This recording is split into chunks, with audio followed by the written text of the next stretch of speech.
Hello दोस्तों, कैसे हैं आप। आई होप आप सभी अच्छे होंगे। दोस्तों, आज की इस वीडियो में हम सीखने वाले हैं सिलेक्ट कंपनी के TC221 टेम्परेचर कंट्रोलर की प्रोग्रामिंग और कनेक्शन किस प्रकार होते हैं। ये सब आज इस वीडियो में हम अच्छे से जानने वाले हैं। तो दोस्तों, आप देख सकते हैं इसके ऊपर ये जो 3 की है ना, पहली इंटर की है और इसकी अप और डाउन की है, जिससे हम प्रोग्रामिंग को चेंज करेंगे दोस्तों, कम और ज़्यादा करेंगे। उसके बाद आप देख सकते हैं इसके जो कनेक्शन है, आप देख सकते हैं जो पहले कनेक्शन है ना, 1 और 2 नंबर जो टर्मिनल है, यहाँ पर आप फेस और न्यूट्रल दे सकते हैं। उसके बाद दोस्तों इसका जो 3 नंबर और 4 नंबर और 5 नंबर जो टर्मिनल है ना, आप देख सकते हैं यहाँ पे खाली दे रखा है, कुछ भी इसमें टर्मिनल के लिए कुछ भी कनेक्शन करने के लिए दे नहीं रखा है।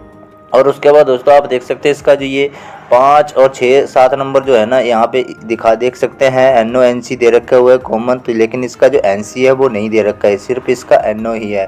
तो आप देख सकते हैं इसमें सिर्फ 2 ही टर्मिनल हैं, 6 और 7 नंबर वाले। उसके बाद दोस्तों आप देख सकते हैं दूसरी साइड में 8 9 10 3 टर्मिनल दे रखे हैं, बाकी के जो टर्मिनल है वो नहीं दे रखे हैं। जैसे कि आप देख सकते हैं यहाँ पे 13 और 14 नंबर पे, सॉरी 12 और 13 नंबर पे SSR के कनेक्शन दे रखे हुए थे, तो वो नहीं है। दोस्तों आप देख सकते हैं सिर्फ 8 9 10 पे ही इसके कनेक्शन दे रखे हुए हैं, बाकी के टर्मिनल खाली है, कुछ भी वहाँ पे दे नहीं रखा है। तो चलिए दोस्तों, अब इसका ये जो कनेक्शन की जो डिटेल है, आप देख सकते हैं इसका जो मॉडल है वो TC221 TC203 AX TC233 AX, इसके जो मॉडल के नाम है दोस्तों, वो सब इसी मॉडल के बारे में हैं दोस्तों। कि सब जो है 221 है, वो भी 203 233, ये सब इसी मॉडल के नाम है। ये 240 वोल्ट पे, और आप देख सकते हैं इसका ये 5 एम्पेयर जो हमारी रिले है NO NC, वो 5 एम्पेयर तक काम करेगी। चलिए अब इसकी जो प्रोग्रामिंग है उसके बारे में जान लेते हैं। प्रोग्रामिंग करने से पहले दोस्तों आप देख सकते हैं मैंने इसके कनेक्शन कर दिया है। 1 और 2 नंबर पे मैंने फेस और न्यूट्रल दे दिया है। उसके बाद मेरे पास थर्माकोपल कोई भी सेंसर नहीं थे, तो मैंने इसको बाईपास कर दिया है। इसकी जगह मैंने दोस्तों लूप लगा दिया है दोनों सेंसर में, आप देख सकते हैं जहाँ पे हमारा RTD लगेगा वहाँ पर। तो चलिए अब इसकी जो प्रोग्रामिंग है वो किस प्रकार होती है इसके बारे में जान लेते हैं। तो चलिए अब इसकी पावर को ऑन करते हैं। दोस्तों आप देख सकते हैं मैंने इसकी पावर जो है वो ऑन कर दी है। अब मैं आपको बता दूं कि इसका जो सेट पॉइंट वैल्यू है ना, उसे कैसे चेंज करते हैं। तो ये जो एंटर की है ना दोस्तों, आप देख सकते हैं एंटर की को प्रेस करेंगे ना, तो इसमें जो सेट वैल्यू वो आ जाएगी। तो आप देख सकते हैं दोस्तों, मैं इसकी इंटर की को प्रेस किया हूं तो इसकी जो सेट वैल्यू है वो आगे 195 डिग्री टेम्परेचर इसमें सेट किया हुआ। अगर आपने इसको चेंज करना तो इंटर की को प्रेस करके रखिएगा, और अप और डाउन की से आप कुछ इस प्रकार इसे चेंज कर सकते हैं, अपने हिसाब से इसका टेम्परेचर जो है वो सेट कर सकते हैं। इसके बाद दोस्तों ये जो आर के सामने रिले हमारी ऑन है ना, इंडिकेटर ऑन है, ये इसका मतलब ये है कि NO से हमारी जो NO है वो NC बना हुआ है, इनकी हमारी जो सप्लाई है वो जारी है। तो चलिए अब इसकी प्रोग्रामिंग करना शुरू करते हैं दोस्तों। प्रोग्रामिंग में जाने के लिए पहले इसकी जो प्रोग्रामिंग है, इसमें 2 प्रकार की प्रोग्रामिंग होती है। पहली प्रोग्रामिंग में जाते हैं, आप देख सकते हैं मैंने डाउन की को प्रेस किया तो इसकी इनपुट में आ गए हैं। इनपुट यानी कि दोस्तों आप कौन सा इसमें सेंसर की जो सप्लाई है वो देना चाहते हैं। इनपुट यानी कि आप RTD कप जो थर्माकोपल कौन सा सेंसर लगा रहे हैं। तो आप देख सकते हैं इसमें J सेटिंग कर रखा हुआ है, J टाइप के सेंसर की। अगर आपने इसको चेंज करना तो वैसे ही आप एंटर की को प्रेस करके और अप और डाउन की से आप इसे कुछ इस प्रकार चेंज कर सकते हैं। तो आप देख सकते हैं इसमें JK PT100 RTD सेंसर आप इसमें सिलेक्ट कर सकते हैं। दोस्तों आप देख सकते हैं मैंने इसमें RTD किया तो इंडिकेटर बंद हो गया, क्योंकि RTD के लिए 3 वायर चाहिए होती है, 3 वायर होती है RTD में। तो चलिए हम इसको वैसे ही J टाइप का सेंसर सेट कर देते हैं। उसके बाद अब इसके नेक्स्ट जो प्रोग्रामिंग है उसमें जाते हैं। आप की को प्रेस करके आप देख सकते हैं इसकी नेक्स्ट जो प्रोग्रामिंग है वो यूनिट, आप इसे डिग्री में रखना चाहते हैं या फिर फ़ारेनहाइट में। तो हम इसे डिग्री में रखना चाहते हैं। अगर आप इसे चेंज करना चाहते हैं तो आप ऐसे ही आप कुछ इस प्रकार चेंज कर सकते हैं, एंट्री की को प्रेस करके और अप और डाउन की से। चलिए अब इसकी नेक्स्ट प्रोग्रामिंग में जाते हैं दोस्तों। आप की को प्रेस करके आप देख सकते हैं नेक्स्ट प्रोग्रामिंग जो है वो सेट पॉइंट लिमिट।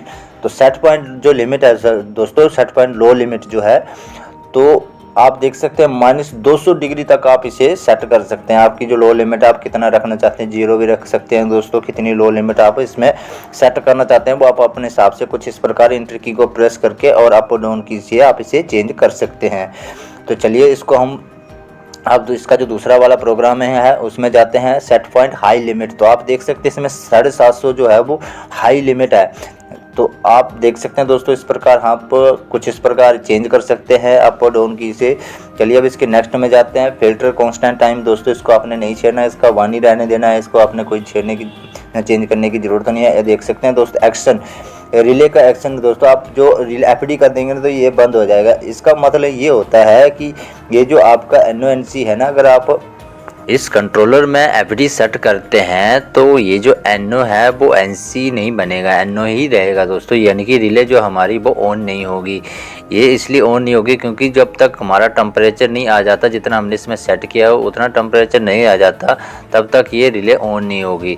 अगर आप इसमें RE सेट कर देते हैं तो RE सेट करने से क्या होगा कि आपकी रिले जो है वो ऑन हो जाएगी जब तक आपका टेम्परेचर नहीं आता। जब आपका फुल टेम्परेचर आ जाएगा जितना आपने इसमें सिलेक्ट किया हो, तो ये जो NC बना होगा ना वो फिर से NO बन जाएगा, यानी कि दोस्तों हमारे जो रिले वो बंद हो जाएगी टेम्परेचर आने के बाद।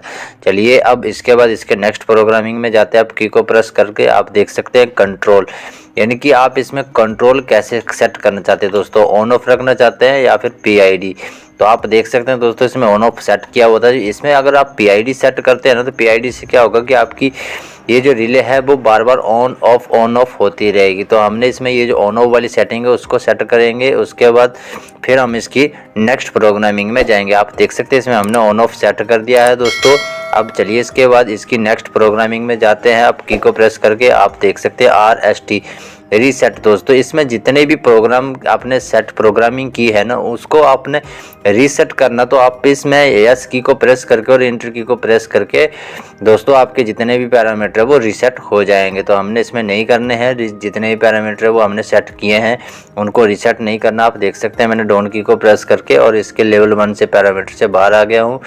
चलिए अब इसका जो लेवल 2 वाली प्रोग्रामिंग है उसमें जाते हैं। उसमें जाने के लिए अब की को आपने 5 सेकंड के लिए प्रेस करके रखना पड़ेगा। तो आप देख सकते हैं मैंने प्रेस करके रखा, तो इसमें आ गया HYS हिस्टेस दोस्तों। हिस्टेस मतलब डिफरेंस दोस्तों। अगर आपने जितना इसमें सेट वैल्यू सेट की हुई है ना, मान लीजिए इसमें आपने set value 100 degree temperature set किया हुआ है और हिस्टेस में आप मान लीजिए 5 डिग्री वैल्यू जिसमें डाल देते हैं, तो 5 डिग्री डालने से क्या होगा दोस्तों कि आपका जो 100 डिग्री टेम्परेचर आने के बाद आपकी जो रिले है वो बंद ऑन ऑफ होती रहेगी और 105 डिग्री आने के बाद वो पूरी तरह से बंद हो जाएगी। और उसके बाद जैसे ही मान लीजिए आपका जो रिले है वो बंद हो रही है और उसके बाद 95 डिग्री टेम्परेचर आने तक वो रिले बंद ही रहेगी। जैसे ही वो 94 डिग्री टेम्परेचर होगा ना, उससे क्या होगा कि वो फिर रिले ऑन हो जाएगी और हीटर जो है वो ऑन हो जाएगा।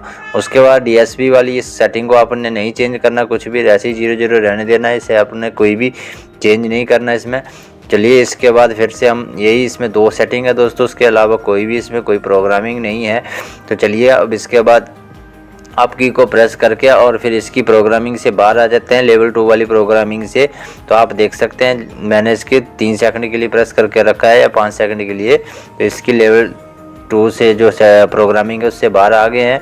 उसके बाद ये जो लेवल 1 और लेवल 2 वाली प्रोग्रामिंग है इनको आपने अगर लॉक करना है तो आप किस प्रकार इसे लॉक और अनलॉक कर सकते हैं, और ये जो सेट वैल्यू है इसे आपने लॉक और अनलॉक करना हो तो किस प्रकार आप इस कंट्रोलर को लॉक कर सकते हैं, इस वैल्यू को लॉक कर सकते हैं। तो आपको दोस्तों ये जो अप और डाउन की है ना, इनको दोनों को प्रेस करके रखना पड़ेगा 5 सेकंड के लिए।